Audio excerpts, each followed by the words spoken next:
California surprise.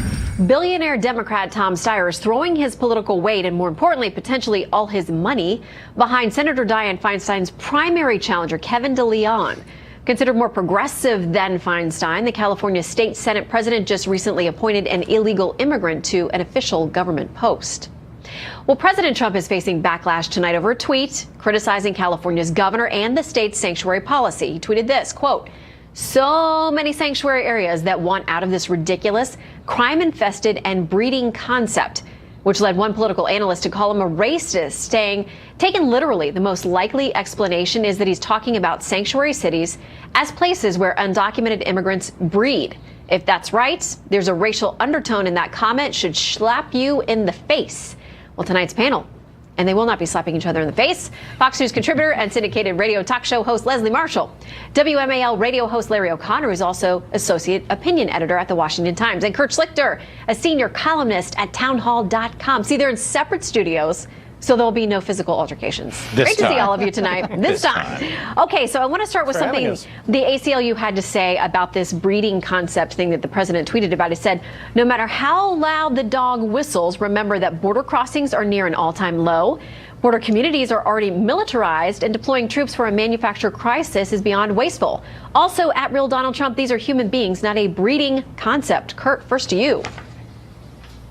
Oh, this is just nonsense, Shannon. I'm getting so sick of these people trying to dodge the real issues with baloney about racism. That's all they do. Because here's the problem. A bunch of people who should not be in our country are in our country. I'm in California right now. Our infrastructure is teetering. It's on the edge of collapse. Our schools are a disaster. Our hospital waiting rooms are full. And American citizens are being killed by drunk drivers and by illegal alien criminals. But they don't want to talk about that, Shannon. They want to lie. They want to make up more of this racist baloney that they've always tried to pull. But you know what, Shannon? It doesn't work anymore. The truth is out there. It's in front of us. Californians are getting woke. You can see that as people are, city after city, rejecting sanctuary cities. Well, that's true. They are doing that. It's great to see. Okay, so let's talk a little bit about what's going on in California. Chuck DeVore, who used to be a state legislator there, who now lives in Texas because he couldn't take it anymore, talks about crushing taxes, the homelessness, the growing poverty rate, the net 100,000 people leaving every year, massive unfunded pension liabilities, and then adds this. California isn't the future. Rather, it's what America's 2016 election of Donald Trump saved the nation from becoming. It's not a harbinger of things to come, but it will soon be an example of the fate we narrowly avoided. Now to our other Californian, Leslie Marshall, to weigh in.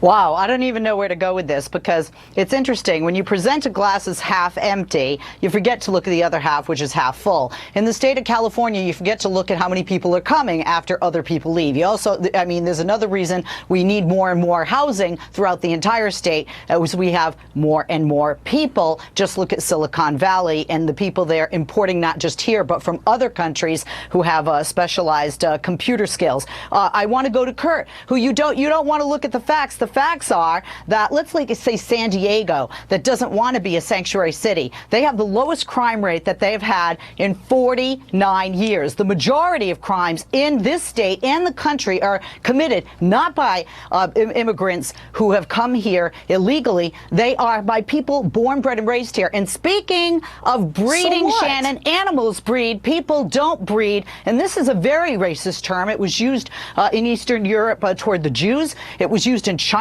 before the one-child policy. It's been used toward Italians and Irish that are Catholic, and with the exception of Chinese, I am all three of the other. Okay, let's bring Larry in here to this conversation. What do you make of the remark? Was it too much? Is the tweet being taken out of context, or is that a proper assessment, Leslie, of where it is? Listen, if I had $1 for every tweet the president put out where he uses language that I wouldn't use, I'd be as rich as the president. The fact is, I'm with Kurt Schlichter on this. Kurt and I think, have experienced quite a bit over the last several years, and one thing we've learned is when the left is losing an argument, they call you a racist, and they are losing this argument. 59% of Californians are with the president on these deportations. Leslie has a lot of numbers and a lot of facts, but there's one fact that she's avoiding here, and that is this: these people come to the country illegally or stay in this country illegally. That's the first infraction. The second, if they're working here, then they continue to break the law because they're not supposed to be working here. And thirdly, if they are in police custody asking for sanctuary from federal officials, it means they've broken the law a third time. And the American people understand this, that they're breaking the law. They continue to break the law. They don't deserve the honor of being in this country. And if they want to the Democrats want to nationalize this issue and not make it just about California, but make this all about the 2018 midterm elections, I'm absolutely thrilled with that. I mean, they tried to do that last time, and isn't President Hillary Clinton doing a great job? Okay. Let me just ask you quickly, and I need a yes or no just from each of you, because you mentioned the issue of employment. Are you for or against E-Verify, in which employers would bear the punishment if they're employing people? Kurt? Oh, yes. Yes, Larry? 100%. Yes, absolutely. 100%. Leslie, as a law-abiding citizen, how are you feeling about that? Absolutely. Don't just punish the bunny for going to the carrot that's dangling. Punish those who are holding out that carrot, which are these employers or these corporations. All I can't right, believe so we all agree on end this. on a moment of agreement. We'll be singing Kumbaya during the commercial. Yes, none of us want to punish bunnies. Leslie, Larry, and Kurt, always great to see you guys. Thank you. I do. Oh, no. He does.